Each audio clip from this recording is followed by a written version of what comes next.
Exodore 2000. Just looking up that story we were talking about by Joel Spurn, and that story is true about the sailors and the apes. It says they skinned those female gorillas and brought them back with him. There is some discussion if it was real apes or humans with excess hair. Livvy Dunne. Wow, that's crazy. I wondered what made the sailors do that to the gorillas. There's gotta be some kind of reason other than just wanting to do it for no reason at all. It's interesting that some people believe they may have been humans with excess hair, because isn't it a thing that sometimes happens where people can grow excess hair all over their bodies? And I guess if that did happen, someone could look like they were covered in hair and someone else might mistake that as an ape. Exodore 2000. After exploring Babylonia, he went to Persia, and as the express purpose of his travels was to collect all the information he could relating to the lengthy wars that had taken place between the Persians and Grecians, he was most anxious to visit the spots where the battles had been fought. He sets out by remarking upon the custom prevalent in Persia of not clothing their deities in any human form, nor erecting temples nor altars where they might be worshipped, but contenting themselves with adoring them on the tops of the mountains. He notes their domestic habits, their disdain of animal food, their taste for delicacies, their passion for wine, and their custom of transacting business of the utmost importance when they had been drinking to excess, their curiosity as to the habits of other nations, their love of pleasure, their warlike qualities, their anxiety for the education of their children, their respect for the lives of all their fellow creatures, even of their slaves, their horror both of debt and lying, and their repugnance to the disease of leprosy, which they thought proved that the sufferer had sinned in some way against the sun. The India of Herodotus, according to M. Vivian D. Saint Martin, only consisted of that part of the country that is watered by the 5 rivers of the Punjab adjoining Afghanistan, and this was the region where the young traveler turned his steps on leaving Persia. Livvy Dunne. Oh wow, what interesting facts. It's really crazy to me how different people were then and how they behaved differently when it came to certain things, and how they had different beliefs or opinions. It makes sense that it would have been that way, but it's just so interesting to think about how their cultures were so different from our cultures now. Exodore 2000. He thought that the population of India, WADH grave accent Euros words, larger than that of any other country, and he divided it into 2 classes, the first having settled habitations, the second leading a nomadic life. Those who lived in the eastern part of the country killed their sick and aged people and ate them, while those in the north, who were a finer, braver, and more industrious race, employed themselves in collecting the odorous sands. India was then the most easterly extremity of the inhabited world, as he thought, and he observes that the 2 extremities of the world seem to have shared nature's best gifts, as Greece enjoyed the most agreeable temperature possible, and that was his idea of the western limits of the world. Livvy Dunne. OH, that's wild. That's so interesting and scary to hear, though, that some people actually killed and ate their sick and elder family. I get it was a completely different time and place and culture, but that's just something that I really can't even imagine right now. Exodore 2000. Media is the next country visited by this indefatigable traveler, and he gives the history of the Medes, the nation which was the first to shake off the Assyrian yoke. They founded the great city of Ecbatana and surrounded it with 7 concentric walls. They became a separate nation in the reign of Deioxys. After crossing the mountains, the separate Media from Colchis, the Greek traveler entered the country made famous by the valor of Jason, and studied its manners and customs with the care and attention that were among his most striking characteristics. Livvy Dunne. It's so impressive just how much this one traveler was able to accomplish.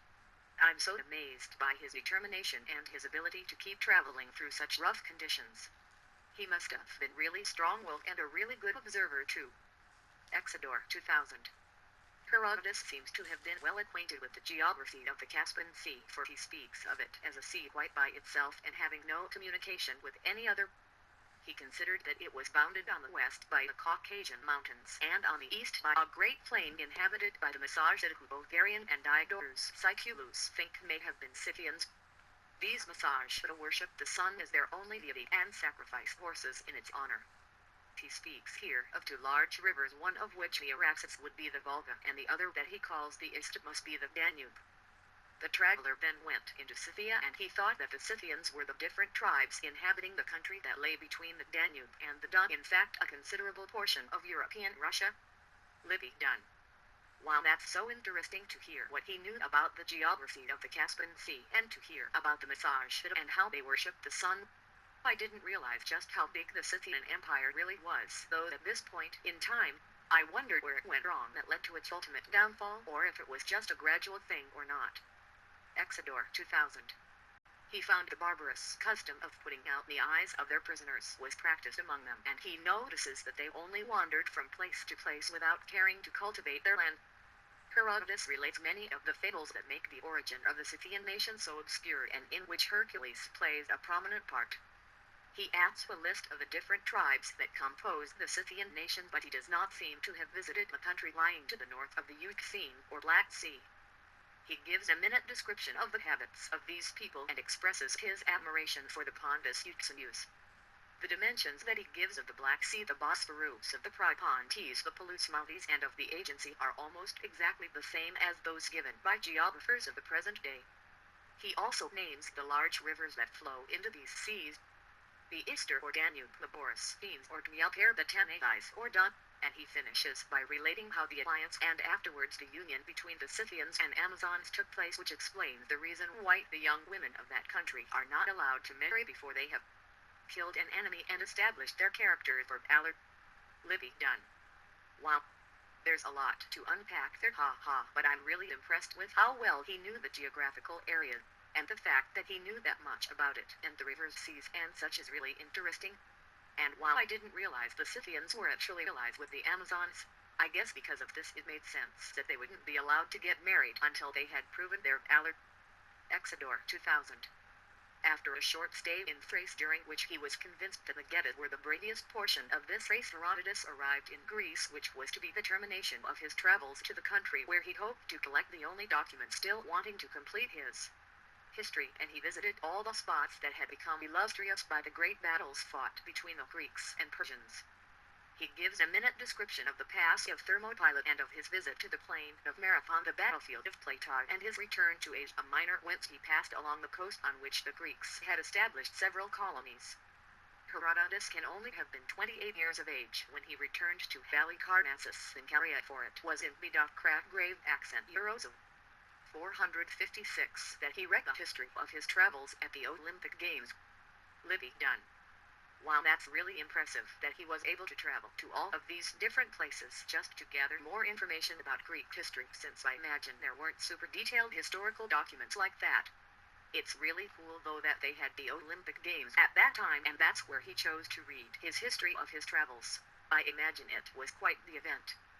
Exodore 2000. His country was at that time oppressed by Lycaones, and he was exiled to Samos. But though he soon after rose in arms to overthrow the tyrant, the ingratitude of his fellow citizens obliged him to return into exile. In 444 he took part in the games at the Pantheon, and there he read his completed work, which was received with enthusiasm, and towards the end of his life he retired to Thurium in Italy, where he died BC 406, leaving behind him the reputation of being the greatest traveler and the most celebrated historian of antiquity. Livvy Dunne. That's so sad how he ended up being betrayed by his own country that he fought for, and the fact that he was exiled and had even more to deal with is really terrible, although at least he was able to finish his work and be recognized for his contributions during the games, and that he lived to see that. Exodore 2000. After Herodotus we must pass over a century and a half, and only note in passing the physician Tiges, the contemporary of Xenophon, who published the account of a voyage to India that he really never made, and we shall come in chronological order to Pythias, who was at once a traveler, geographer, and historian, one of the most celebrated men of his time. It was about the year BC 340 that Pythias set out from the columns of Hercules with a single vessel, but instead of taking a southerly course like his Carthaginian predecessors, he went northwards, passing by the coasts of Iberia, and hauled to the furthest points, which now formed the Cape of Finisterre, and then he entered the English Channel, and came upon the English coast, the British Isles, of which he was to be the first explorer. He disembarked at various points on the coast and made friends with the simple, honest, sober, industrious inhabitants who traded largely in tin. Livvy Dunne. Wow. This is a very impressive accomplishment as well. I love learning about how people in ancient times were able to explore and travel to different places like this, since I feel like it's a very hard thing to do nowadays, but it used to be so common that they were able to do it and actually make it back. They must have been so determined. How did he know where he was going if there were really no maps or documents telling him what to expect? Exodore 2000. Pythias ventured still further north and went beyond the Orcas Islands to the furthest point of Scotland, and he must have reached a very high latitude, for during the summer the night only lasted 2 hours. After 6 days further sailing he came to lands which he calls Thule, probably the Jutland or Norway of the present day, beyond which he could not pass, for he says there was neither land, sea, nor air there. He retraced his course, and changing it slightly he came to the mouth of the Rhine, to the country of the Austrians, and further inland to Germany. Thence he visited the mouth of the Tanais, that is supposed to be the Elbe or the Oder, and he returned to Marseilles just a year after leaving his native town. Pythias, besides being such a brave sailor, was a remarkably scientific man. He was the first to discover the influence that the moon exercises on the tides, and to notice that the polar star is not situated at the exact spot at which the axis of the globe is supposed to be. Some years after the time of Pythias, about BC 326, the Greek traveler made his name famous, Livvy Dunne. That sounds really crazy that he not only traveled to all of those places, but also was able to notice the moon's influence on the tides and the polar star. It's really impressive he was able to do all of that and to discover all these things as well. Who was the Greek traveler that made their name famous? Was it a lot later, or was it not too much later than Pythias' travels? Exodore 2000. This was Nearchus, a native of Crete, one of Alexander's admirals, and he was charged to visit all the coast of Asia from the mouth of the Indus to that of the Euphrates. When Alexander first resolved that this expedition should take place, which had for its object the opening up of a communication between India and Egypt, he was at the upper part of the Indus. He furnished Nearchus with a fleet of 33 galleys of some vessels with 2 decks and a great number of transport ships and 2,000 men. Nearchus came down the Indus in about 4 months, escorted on either bank of the river by Alexander's army, and after spending 7 months in exploring the delta, he set sail and followed the west line of what we call Beloochistan in the present day. Livvy Dunne. Wow, that's so interesting. It's crazy that it also only took him 4 months to travel down the Indus.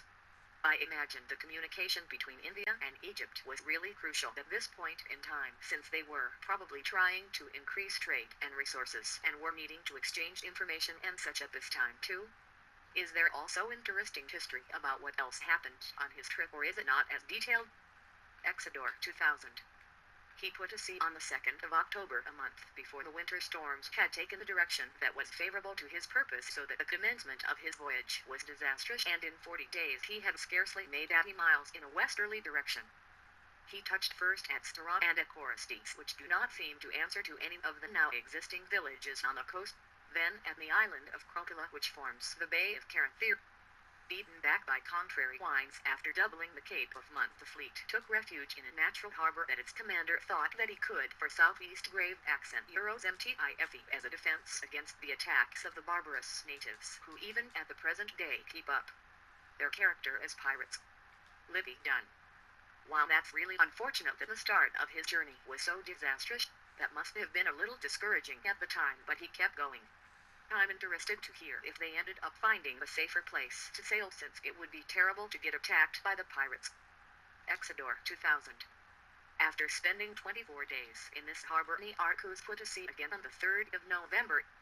Severe gales often obliged him to keep very near the coast, and when this was the case he was obliged to take all possible precautions to defend himself from the attacks of the ferocious Bellucis, who are described by Eastern historians as a barbarous nation with long disheveled hair and long flowing beards, who are more like bears or satyrs than human beings. Up to this time, however, no serious disaster had happened to the fleet, but on the 10th of November, in a heavy gale, 2 galleys and a ship sank. Nearchus then anchored at Crocula, and there he was met by a ship laden with corn that Alexander had sent out to him, and he was able to supply each vessel with provisions for 10 days. Livvy Dunne. It's scary to see how much the gales and stuff impacted Nearchus's journey, and how it made it more challenging for him. Luckily he still was able to get supplies, though. Is this when he experienced the attacks from the ferocious Bellucis, or did he run into those before? Exodore 2000. After many disasters and a skirmish with some of the natives, Nearchus reached the extreme point of the land of the Alrites, which is marked in modern geography by Cape Morant. Here he states in his narrative that the rays of the sun at midday are vertical and therefore there are no shadows of any kind, but this is surely a mistake, for at this time in the southern hemisphere the sun is in the Tropic of Capricorn, and beyond this. His vessels were always some degrees distant from the Tropic of Cancer, therefore even in the height of summer this phenomenon could not have taken place, and we know that his voyage was in winter. Livvy Dunne. Oh man, that's kinda crazy that he made such a huge mistake like that. I'm not sure what would make him think that the rays of the sun would be vertical when he was still so far away from the Tropic of Cancer. Like you said, it was still summer at the time, so I can't figure why he thought it was something completely different. Exodore 2000. Circumstances seem now rather more in his favor, for the time of the eastern monsoon was over when he sailed along the coast, which is inhabited by a tribe called Ichthyophagi who subsist solely on fish and from the failure of all vegetation are obliged to feed even their sheep upon the same food.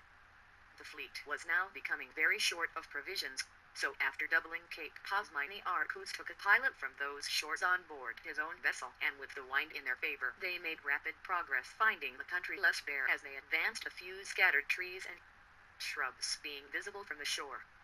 They reached a little town of the name of which we have no record, and as they were almost without food, Nearchus surprised and took possession of it, the inhabitants making but little resistance. Livvy Dunne.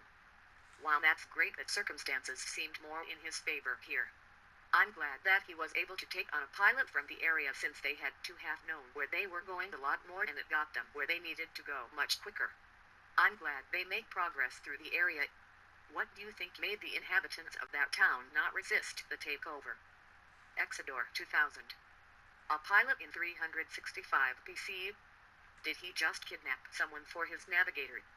Livvy Dunne. Oh wait, yeah, that makes sense. It's been a long day. I was thinking like a modern pilot, haha. He probably just took someone he found who knew the area and was able to know where to go, since he needed to stop there. Wow, that's kinda crazy that he just took a random person though, haha. Exodore 2000. Canazina, or Church Bar as we call it, was their next resting place, and at the present day the ruins of a town are still visible in the bay. But their corn was now entirely exhausted, and though they tried successively at Kajnaturwa and Degasira for further supplies, it was all in vain, these miserable little towns not being able to furnish more than enough for their own consumption. The fleet had neither corn nor meat, and they could not make up their minds to feed upon the tortoises that abound in that part of the coast. Livvy Dunne. While it sounds like such a rough situation, it's unfortunate they weren't able to get good supplies from any of those places, because it seems like they needed food pretty badly. I'm glad they didn't resort to eating the tortoises and didn't feel like that was their only choice. How did they get new food finally, if you don't mind me asking? Exodore 2000. Just as they entered the Persian Gulf, they encountered an immense number of whales, and the sailors were so terrified by their size and number that they wished to fly. It was not without much difficulty that Nearchus at last prevailed upon them to advance boldly, and they soon scattered their formidable enemies. Livvy Dunne. Oh wow, that's really crazy. I think it's understandable that they were shocked by the size and number of the whales. I would definitely be scared too. Did they eventually catch the whales and eat them, or did they just scare them away and move on? Exodore 2000. I see a picture of it, and it looks like they blew trumpets to scare them away. Livvy Dunne. Oh wow, that makes more sense. Blowing trumpets makes a loud noise, which would definitely scare them away, haha. I wouldn't want to try to chase down those whales and fight them off. It sounds terrifying. Exodore 2000. Having changed their westerly course for a northeasterly one, they soon came upon fertile shores, and their eyes were refreshed by the sight of cornfields and pasture lands interspersed with all kinds of fruit trees except the olive. They put into Bulgais or Jazz, and after leaving it and passing Mayfadin or Mazendon, they came in sight of the Persian Gulf, to which Nearchus, following the geography of the Arabs, gave the misnomer of the Red Sea. Livvy Dunne. While those are some really beautiful places they went to, the cornfields, pasture lands, all kinds of fruit trees, and then even the Persian Gulf, it must have been so refreshing to be able to see that, especially since they hadn't been able to get supplies for a while. What were the Arabs saying that caused him to give it the misnomer of the Red Sea? Exodus 2000. Red could have been a direction they named those with colors. It also could have been the people who lived there, the ancient Himyarites. Livvy Dunne. Yeah, that makes sense. Is there anything interesting you could tell me about the Himyarites? Exodus 2000. I don't know, but it also says the water might have had the red like sawdust in it too. Livvy Dunne. Wow, that's interesting. Do you know how the water in the Persian Gulf would have something like that in it? Or do you think that just happened sometimes in that area and it has stopped now? Exodus 2000. Maybe there's sawmills there, I don't really know. Livvy Dunne. Yeah, that would make sense since there were a lot of trades and resources involved, so they would always be building things and doing different kinds of trades, so I wouldn't be surprised if they had sawmills in the area. Exodus 2000. They sailed up the Gulf ACE grave accent Euros of ND after one halt reached Harmosia, which has since given its name to the little island of Hormuz. There he learned that Alexander's army was only 5 days' march from him, and he disembarked at once and hastened to meet it. No news of the fleet having reached the army for 21 weeks, they had given up all hope of seeing it again, and great was Alexander's joy when the Arcus appeared before him, though the hardships he had endured had altered him almost beyond recognition. Alexander ordered games to be celebrated and sacrifices offered up to the gods. Then the Arcus returned to Harmosia, as he wished to go as far as Susa with the fleet, and set sail again, having invoked Jupiter the Deliverer. Livvy Dunne. Wow, that must have been such a relief to have the Arcus return after those 21 weeks when everyone thought he was gone forever. How did Alexander and everyone feel when they all saw that the Arcus was still alive, even though they all had given up hope that they would see him again? Exodus 2000. He touched at some of the neighboring islands, probably those of Erech and Kismes, and soon afterwards the vessels ran aground, but the advancing tide floated them again, and after passing Bastion they arrived at the island of Kaish that is sacred to Mercury and Venus. This was the boundary line between Armenia and Persia. As they advanced along the Persian coast they visited different places, Gilan in Borabia, Shervoud and Thebe. And at the last name was found a quantity of wheat which Alexander had sent for the use of the explorers. Livvy Dunne. That's really interesting that Alexander had sent a whole quantity of wheat specifically for the explorers. It's good they were able to find it, since they hadn't had much food at all up until then. I'm glad they made it through all of those places and to the island of Kaish, since it seems like they had a lot of challenges and obstacles getting there. Exodus 2000. Some days after this they came to the mouth of the river Araxes that separates Persia from Sujna, and then they reached a large lake situated in the country now called Dorgestan, and finally anchored near the village of Dijla at the source of the Euphrates, having accomplished their project of visiting all the coast lying between the Euphrates and Indus. The Arcus returned a second time to Alexander, who rewarded him magnificently and placed him in command of his fleet. Alexander's wish that the whole of the Arabian coast should be explored as far as the Red Sea was never fulfilled, as he died before the expedition was arranged. Livvy Dunne. Alexander really appreciated what the Arcus did for him and was able to provide for him, since the Arcus took on this huge adventure and he was successful in doing it, so it makes sense the way he rewarded him.